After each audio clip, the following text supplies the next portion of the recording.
Hello students, आज हम द्वितीय संक्रमण श्रेणी के रसायन के अंदर इसकी रिमेनिंग फिजिकल प्रॉपर्टीज़ के बारे में स्टडी करेंगे। इससे पहले हमने इसकी जो बेसिक फिजिकल प्रॉपर्टीज़ थी, जैसे इसका इलेक्ट्रॉनिक कॉन्फ़िगरेशन, हमने डीप डेप्थ में स्टडी किया। साथ में इसमें लेंथेनाइड कॉन्ट्रैक्शन की बात समझी और इसके घनत्व को, इसकी आयनिक त्रिज्याओं को और इसकी कॉमन प्रॉपर्टी जैसे आघात वर्धनीयता, तन्यता, इन चीज़ों को स्टडी किया। आज हम इसकी फर्दर प्रॉपर्टीज़ में देख रहे हैं इसके मेल्टिंग पॉइंट या बॉइलिंग पॉइंट को।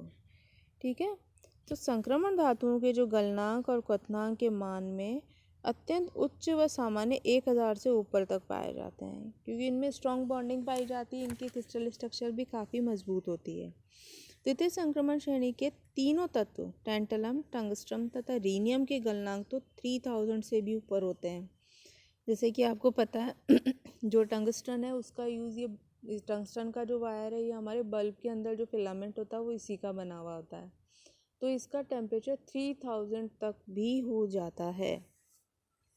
1000 से कम वाले गलनांक वाले तो केवल 2 ही हैं, जैसे लेंथेनम और सिल्वर।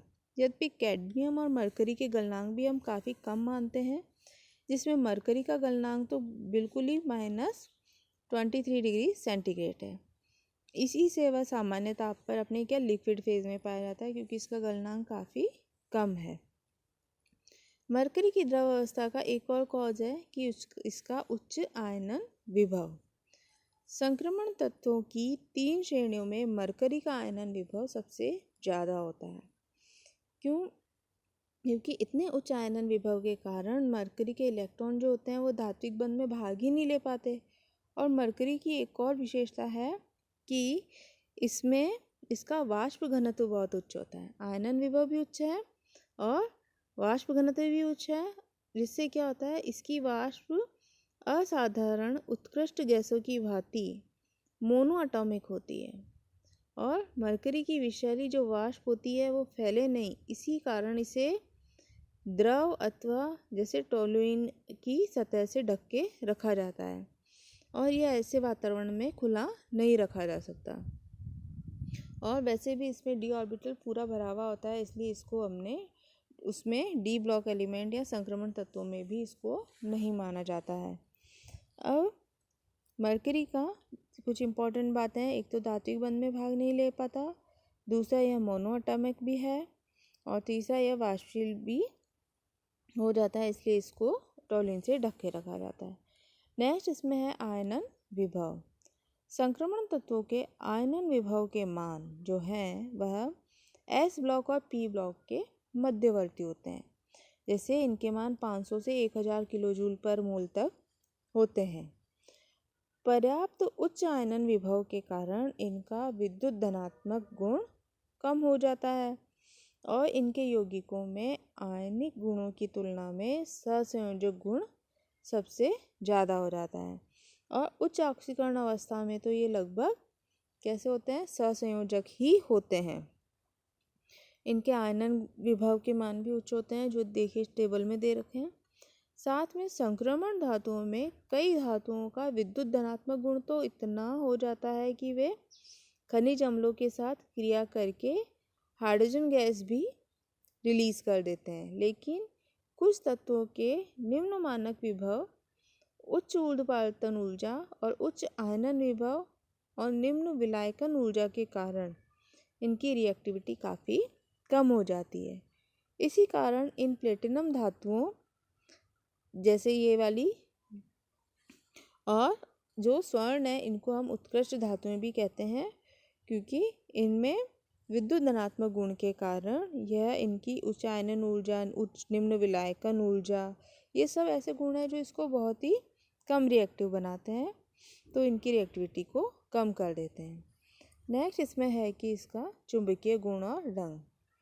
अयुग्मित इलेक्ट्रॉनों डी इलेक्ट्रॉन के कारण अधिकांश संक्रमण धातु अनुचुंबकीय या रंगीन होती है, क्योंकि वही है डी ट्रांजिशन होता है।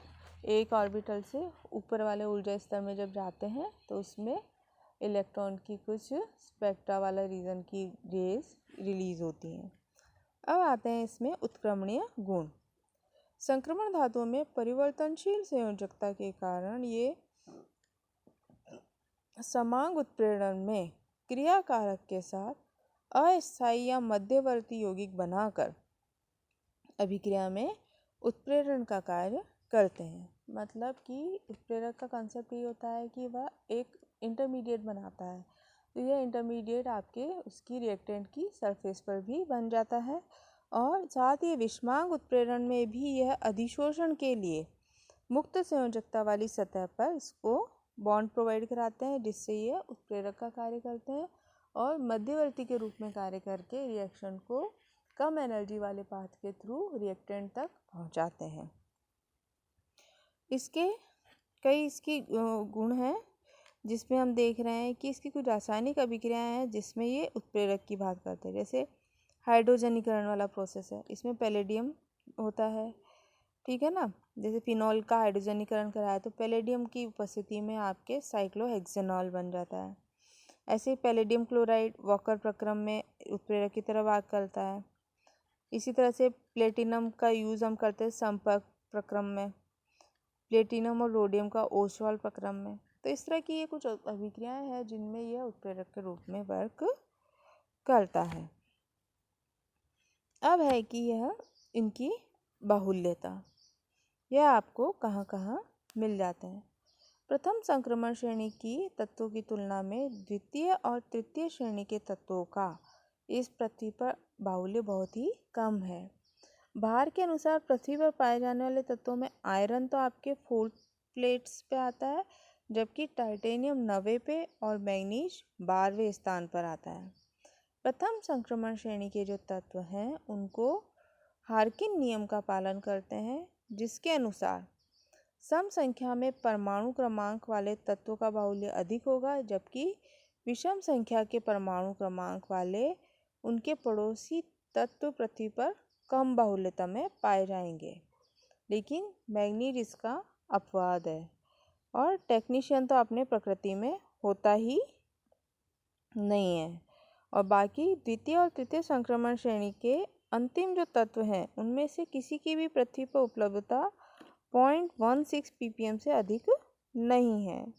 अब जैसे हम ये संक्रमण श्रेणी की देख रहे हैं तो इसमें वही बात कह रहे हैं कि जो सम में है वो तो ज़्यादा होंगे और जो विषम संख्या में परमाणु क्रमांक है वे तत्व आपके पृथ्वी पर बहुत ही कम बाहुल्यता में पाए जाएंगे। तो इस तरह से हमने इसकी फिजिकल प्रॉपर्टीज़ को भी स्टडी किया। तो और ये जो मैं आपको बताना चाह रही हूँ जो उत्प्रेरकीय गुण है, उस उत्प्रेरकीय गुण में 2 प्रकार की कैटालिसिस प्रोसेस होती है, समांग उत्प्रेरण और विषमांग उत्प्रेरण।